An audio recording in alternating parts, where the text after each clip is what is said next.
کہ جو پولیٹیکل اس وقت جو ہمارے ملک میں پولیٹیکل انسرٹنٹی ہے، جس کی وجہ سے کبھی بھی معیشت ہماری کبھی بھی وہ استحکام اس میں نہیں آ سکتا جب تک آپ پولیٹیکل سٹیبلٹی نہ لے کے آئیں. تو ہم نے جب فیصلہ کیا، میں نے فیصلہ کیا کہ ہم اپنی دو گورنمنٹس کو ڈیزالو کرتے ہیں، پختونخوا اور پنجاب کو، تو اس کے پیچھے اپنا ملک کا سوچ رہا تھا کہ میں نے سوچا کہ اگر ہم آئین کہتا ہے کہ جیسی آپ اپنی گورنمنٹ ڈیزالو کرتے ہیں، جو گورنر ہے اس نے 90 دن کے اندر الیکشن کی ڈیٹ دینی ہے. یہ پاکستان کا آئین ہے. میں نے وہ آئین سوچ کے اپنی گورنمنٹس کو ڈیزالو کیا تھا، اور مجھے تب لوگ کہتے گئے ہمارے کہ یہ نہیں کریں گے، کہ یہ جو ہو گیا یہ نہیں ہونے دیں گے. اور انہوں نے پوری پہلے کوشش کی کہ کسی نہ کسی طرح ہمیں پنجاب میں کانفیڈنس ووٹ نہ ملے، پھر کہ ہم ڈیزالو نہ کر سکے تھے. ڈرایا دھمکایا، یہاں آ کے بیٹھ گئے وہ طاقتور ہینڈلرز. انہوں نے پوری کوشش کی، لیکن اللہ ایک پلان اوپر والے کا بھی ہوتا ہے نا، وہ کامیاب ہو گیا. ہمیں 186 ووٹ مل گئے، اور ہم نے اپنی گورنمنٹ، جب کانفیڈنس مل گیا ووٹ، ہم نے اپنی گورنمنٹ ڈیزالو کر دی.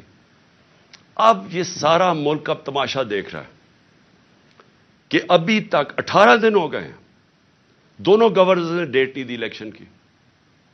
اور یہ جیسے ہی 90 دن ختم ہوں گے تو ساری قوم سمجھ جائے کہ اس کے بعد یہ آرٹیکل 6 لگے گا ہر کوئی جو گورنمنٹ میں بیٹھا ہوگا، کیونکہ وہ بالکل گورنمنٹ، جو بھی گورنمنٹس ہوں گی انلیگل ہو جائیں گی، وہ آئین کے خلاف ہو جائیں گی. اور جو بھی یہ کوشش کر رہا ہے کہ کسی طرح اس کو آگے کھینچا جائے، اور وہ ہمیں پتہ ہے کون کوشش کر رہے ہیں. ایک تو یہ جو امپورٹڈ ڈاکو بیٹھے ہوئے ہیں ہمارے اوپر، یہ خوف زدہ الیکشن سے، ان کو پتہ ہے کہ الیکشن میں یہ جیت نہیں سکتے، اور انہوں نے تیاری کی ہوئی تھی کہ جتنا ٹائم گزرتا رہے گا اس کے اندر یہی حربے استعمال کر کے ہمیں کمزور کرتے جائیں گے، FIRs کاٹتے جائیں گے.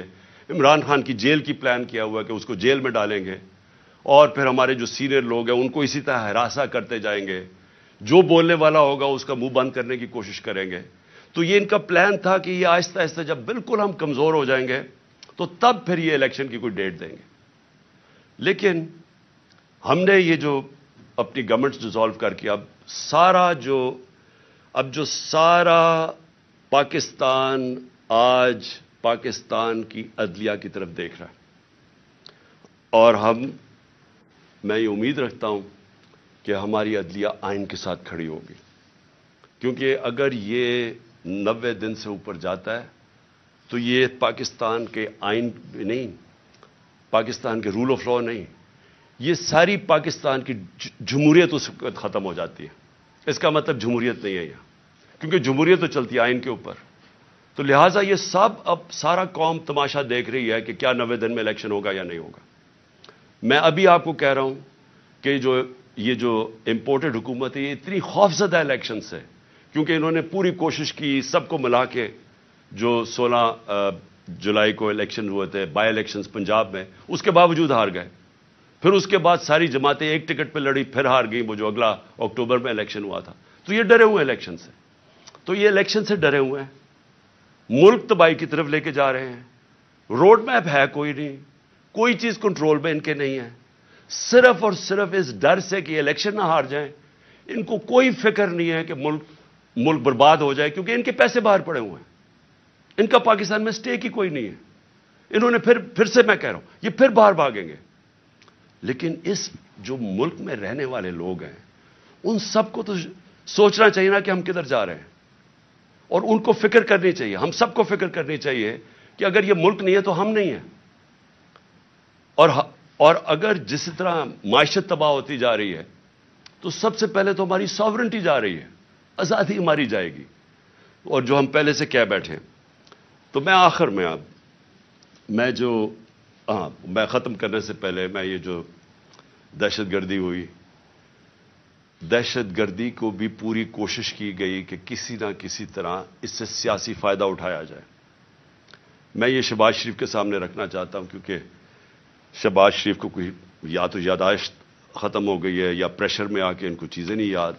تو انہوں نے کہا جی کے پی نے پیسہ نہیں خرچ کیا یا کچھ نہیں کیا یا کے پی ذمہ دار ہے.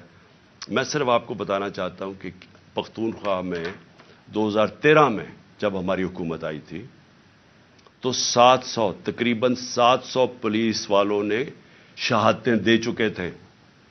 پولیس ڈیمورلائز تھی. پولیس کے حالات برے تھے اس وقت کیونکہ پولیس اپنے آپ کو ڈیفینڈ کر رہی تھی. لوگوں کو کیسے ڈیفینڈ کرتی؟ اور سب سے زیادہ جو قربانی دی وہ پختونخوا اور اب جو قبائلی علاقہ اس کا حصہ بن گیا. قبائلی علاقے کے لوگوں میں سب سے زیادہ قربانی اور اس کے بعد پختونخوا کے لوگوں نے سب سے زیادہ وار آن ٹیرر میں قربانی دی تھی. اس لیے کل وہ اتنی تعداد میں نکلے ہیں امن مارچ میں کیونکہ ان خوف ہے کہ پھر سے آپریشن شروع ہوا تو پھر جس وقت آپریشن ہوگا تو اس میں بے قصور شہری مارے جاتے ہیں جس طرح پہلے وہ مارے گئے تھے. تو اس لیے ان کو خوف آ رہا ہے کہ کسی طرح یہ امن ہو وہاں یہ پھر سے آپریشنز نہ شروع ہو جائیں. لیکن جب شہباز شریف نے کہا نا کہ ہم نے کوئی توجہ نہیں دی تو میں ذرا صرف آپ کو فگرز بتانا چاہتا ہوں. 9 سال اور مجھے اس چیز کا فخر ہے کہ ہم جب 2013 کے اوپر آئے تو صرف آپ گراف دیکھ لیں دہشت گردی کا. اس سے پہلے دیکھ لیں اور اس کے بعد سارا دہشت گردی نیچے آئی اور وہ نیچے آئی میں بتاؤں گا کیوں آئی. اور ہم جب فیڈرل گورنمنٹ میں تھے تو کیوں نہیں اس طرح کی دہشت گردی تھی. تب ہم ذمہ داری تب لیتے ہیں جب ہم گورنمنٹ میں بیٹھے ہوئے تھے. جب گورنمنٹ سے 9 مہینے نکل چکے ہیں ذمہ داری آپ کی ہے, نااہلی آپ کی ہے. پختونخوا نے 9 سالوں میں 2013 کے بعد 600 ارب روپیہ خرچ کیا سیکیورٹی کے اوپر. اس سے پہلے ٹریننگ کا ایک پولیس کا سکول تھا. 4 سکول بنائے ہمارے ہوتے ہوئے, 4 نئے سکول بنائے گئے پولیس کے ہمارے دور میں 9 سالوں میں. اس سے سب سے امپورٹنٹ چیز کہ ایلیٹ ٹریننگ سکول بنایا نوشہرہ میں کہ ایلیٹ پولیس اس کی ٹریننگ کی جائے. اسپیشل کمبیٹ فورس بنائی گئی جس کا صرف مقصد تھا کہ دہشت گردی کے لیے ان کو ٹرین کیا جائے. اس کی وجہ سے دہشت گردی نیچے آئی. پھر شہباز شریف نے کوئی کہا کہ جی فورینزک ڈی این اے کی لیبارٹری نہیں بنی. 2017 میں خیبر میڈیکل کالج میں ڈی این اے کی لیبارٹری بنائی گئی. تو میں یہ جو جھوٹ بولے گئے وہ ختم کرنا چاہتا ہوں. پھر اس نے کہا کہ فاٹا کا جو بجٹ ہے اس میں سارے صوبے کنٹریبیوٹ کر رہے تھے. جب فاٹا کا مرجر ہوا تو سب نے فیصلہ کیا کہ ہاں ہم پیسے دیں گے تاکہ فاٹا جب حصہ بنا پختونخوا کا تو اس کو آرام سے ابزارب کرنے کے لیے یہ فیصلہ ہوا تھا. میں آپ کو صرف 2 صوبوں نے پیسے دیے تھے. وہ جو کمٹمنٹ کی تھی کہ 4 صوبے اپنے این ایف سی ایوارڈ سے پیسے دیں گے, صرف 2 صوبوں نے دی. پختونخوا نے خود دیے اور دوسرا پنجاب نے دیے. باقی 2 صوبوں سے پیسہ نہیں آیا وہاں. اور جب ہمارے دور میں ہم نے 55 ارب روپیہ لوکیٹ کیا تھا فاٹا کے لیے تاکہ وہاں ڈیولپمنٹ ہو اور وہ مرج کر جائے آرام سے. جب سے پی ڈی ایم آئی ہے 55 ارب سے صرف 5 ارب روپیہ دیا گیا ہے پختونخوا کی حکومت نے. تو میں یہ صرف کریکٹ کرنا چاہتا تھا کہ یہ ذرا جھوٹ بولے گئے تھے.